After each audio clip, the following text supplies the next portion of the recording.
বিষ্ণুপুর থেকে এবার কোচবিহারের দিকে নজর রাখার পালা। রিপাবলিকে এক্সক্লুসিভ নিশীথ প্রামাণিক। কোচবিহারের বিজেপি প্রার্থী নিশীথ প্রামাণিক, নিশীথের নিশানায় তৃণমূল।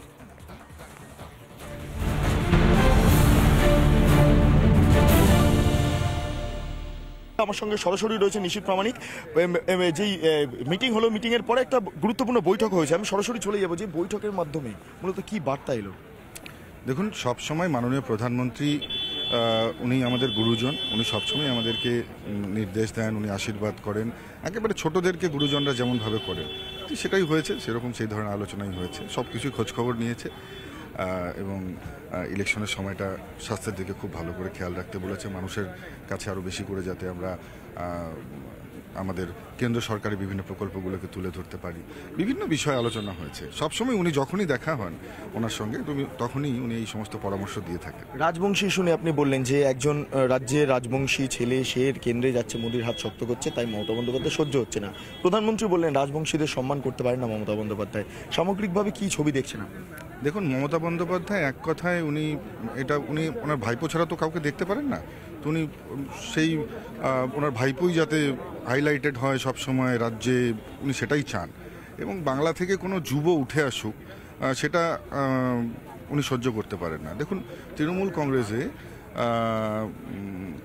মমতা বন্দ্যোপাধ্যায়ের ভাইপোর পর আর কোনো যুবনেতা সেরকমভাবে উঠে আসতে পারেনি। আর হার নিশ্চিত যে সমস্ত সিটগুলোতে, সেই সিটগুলোতে দেবাংশু বা এদের মতন ছেলেদেরকে দেওয়া হয়েছে, যেখান থেকে হয়তো নিশ্চিত হার জেনেও তাদের লড়তে হচ্ছে। কিন্তু আমি বলবো যে কেন এটা শুধু নিজের ভাইপোকে প্রতিষ্ঠিত করবার জন্য, নিজের পরিবারতন্ত্রকে মজবুত করবার জন্য। আর মমতা বন্দ্যোপাধ্যায় যখন এরকম করছেন, পাশাপাশি মোদিজি দেখুন, একদম সাধারণ ঘরের ছেলে, একেবারে রাজবংশী পরিবারের ছেলে, প্রত্যন্ত গ্রামের ছেলে, আজকে আমাকে ভারতীয় জনতা পার্টির সম্মান দিয়েছে। এটাই হয়তো মমতা বন্দ্যোপাধ্যায়ের সহ্য হচ্ছে না। কিন্তু একটা বিষয় বারবার দেখা যাচ্ছে যে অনন্ত মহারাজের বেশ কিছু মন্তব্যকে কেন্দ্র করে একটা বিতর্ক দানা বেঁধেছিল, রাজবংশী এই সমস্ত ইস্যুকে কেন্দ্র করে। আজকে একটা মিটিং হলো, অনন্ত মহারাজও ছিলেন, তিনি কিছু বলতে চাইলেন না, কিন্তু সামগ্রিকভাবে যাতে একসাথে প্রচার হয় সেই বিষয়টা প্রধানমন্ত্রী নির্দেশ দিচ্ছেন। একসাথে প্রচার হচ্ছে, উনি তো প্রচার করছে, উনি তো ভারতীয় জনতা পার্টিরই আমাদের একজন সাংসদ এবং উনি নিশ্চিতভাবে আমাদের হয়ে প্রচার করছে। উনি ওনার মতন করে কাজ করছেন এবং আগামীতেও করবেন, সেই বিষয়ে কোনো সংশয় নেই। বিভিন্ন কিছু নিউজ চ্যানেল আছে যারা এই সমস্ত প্রোপাগান্ডা তৈরি করে, কথার পুরো লাইনটা না দিয়ে মাঝখান থেকে কেটে অল্প একটু জায়গা দিয়ে দেয়। তো স্বাভাবিকভাবেই এখানকার মানুষ তো রাজবংশী ভাষায় কথা বলে, তো অনেকেরই একদম কলকাতার শুদ্ধ বাংলা বলতে অসুবিধা হয়ে যায়। তো সেই ক্ষেত্রে হয়তো ওই কমিউনিকেশন গ্যাপটাকেই বা ওই ধরুন ছোট্ট একটু শব্দকে কেটে নিয়ে দিয়ে একটা ভুল বার্তা মানুষের মধ্যে দেওয়া, এটা বিশেষ কিছু চ্যানেলের কাজ হয়ে গেছে। দিনহাটা সহ শীতলকুচি সহ বিভিন্ন জায়গায় আপনি যখন যাচ্ছেন, উদানগড় সঙ্গে বাহিনীর সঙ্গে একটা সংঘাত ঘটছে আপনার। এক্ষেত্রে দাঁড়িয়ে নির্বাচন যে বিষয়টা প্রধানমন্ত্রী উল্লেখ করলেন, নির্বাচন কমিশন খুব সক্রিয়, আপনার কি মনে হচ্ছে নির্বাচন কমিশন সক্রিয় কিনা, বা ভোট সকাল সকাল গিয়ে সাধারণ মানুষ দিতে পারবেন কিনা? দেখুন, নির্বাচন নিশ্চিতভাবে সঠিকভাবে হবে, মাননীয় প্রধানমন্ত্রী উনিও আজকে আশা প্রকাশ করেছেন। তবে এই জেলার যে পুলিশ এসপি রয়েছেন, নিশ্চিতভাবে তিনি পক্ষপাত দুষ্ট এবং তার ইচ্ছাতেই, তার ইন্ধনেই ক্ল্যাশগুলো হচ্ছে।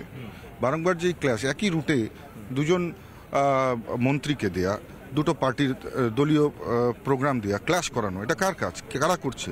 কারণ আমাদের যখন কনভয় চলে, সামনে তো পুলিশ পাইলট চলে, পুলিশ যেদিকে রাস্তা দেখায় আমরা সেদিকেই যাই। আবার পাশাপাশি যখন কারোর কোনো শিডিউল প্রোগ্রাম হচ্ছে, ধরুন আমাদের সেদিন ঘুঘুমারিতে শিডিউল প্রোগ্রাম হচ্ছিল, তার মাঝখানে একজনের কনভয় ঢুকিয়ে দেওয়া, এটা সম্পূর্ণভাবে পুলিশের জন্য দায়ী। এবং কুচবিহারের এই এসপি, পক্ষপাত দুষ্ট এসপি, এনাকে অনতি বিলম্বে এখান থেকে সরানো উচিত, এটা নির্বাচন কমিশনের কাছে আমরা দাবি রাখি।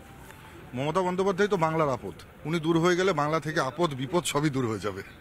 এই মুহূর্তে আমার সঙ্গে সরাসরি ছিলেন নিশীথ প্রামাণিক এবং তিনি একের পর এক বিষয়কে সামনে রেখে বেশ কিছু মন্তব্য করলেন। তবে এই মুহূর্তে সবচেয়ে গুরুত্বপূর্ণ বিষয় একটাই, যে মমতা বন্দ্যোপাধ্যায় যেমন নিশীথ প্রামাণিককে কটাক্ষ করছেন, ঠিক একইভাবে নিশীথ প্রামাণিক মমতা বন্দ্যোপাধ্যায়ের বিরুদ্ধে এবং তৃণমূল কংগ্রেস সরকারের বিরুদ্ধে কার্যত সরব হলেন। ভিডিও জার্নালিস্ট রবি শর্মার সঙ্গে বিট্টু রায়চৌধুরী, রিপাবলিক বাংলা, কোচবিহার।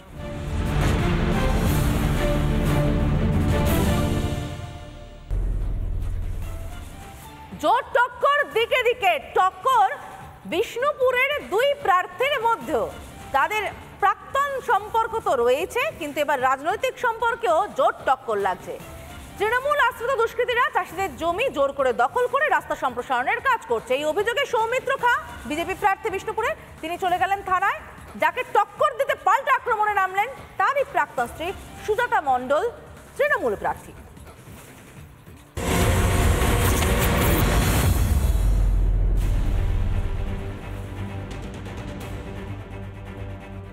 রামডিয়ার যারা কৃষক আছেন তাদের জমি দখল করে তৃণমূলের শাহজাহানরা রাস্তা বানাচ্ছে। আমার কথা হচ্ছে চাষিদের জমি জোরপূর্বক দখল করা যায় না, তাদের অনুমতি যদি থাকতো তাহলে ভালো হতো। বিডিও এবং বিএলআরও কতগুলো সমস্ত বালিটা শেষ করেছে, আর আজকে কৃষকদের জমি কেড়ে নেওয়া হচ্ছে। যদি 3 দিনের মধ্যে ওদের জমি ভালো করে সুরক্ষা না হয় তাহলে আমরা বৃহত্তর আন্দোলনে নেবো চাষিদেরকে নিয়ে। দেখুন, বিষ্ণুপুরের বিজেপি প্রার্থী যে হতাশাগ্রস্ত এবং অত্যন্ত বিকারগ্রস্ত অবস্থার মধ্যে দিয়ে যাচ্ছেন, এটা ওনার কর্মকাণ্ডের মধ্য দিয়ে বোঝা যাচ্ছে। একটাই জিনিস জানেন, ভেলকিবাজি এবং মানুষকে টুপি পরানো।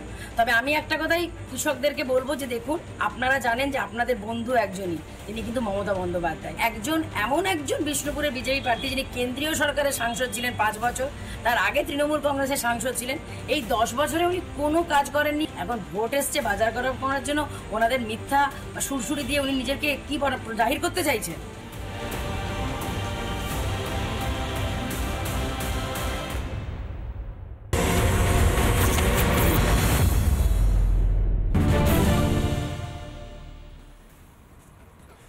সিপিএম নেতা অশোক ভট্টাচার্যের বাড়িতে বিজেপির পতাকা, বিজেপির সঙ্গে সিপিএম এর আঁতাতের অভিযোগ তুলে সোশ্যাল মিডিয়ায় ছবি পোস্ট করলেন গৌতম দেব। আতানি জোর টক্কর।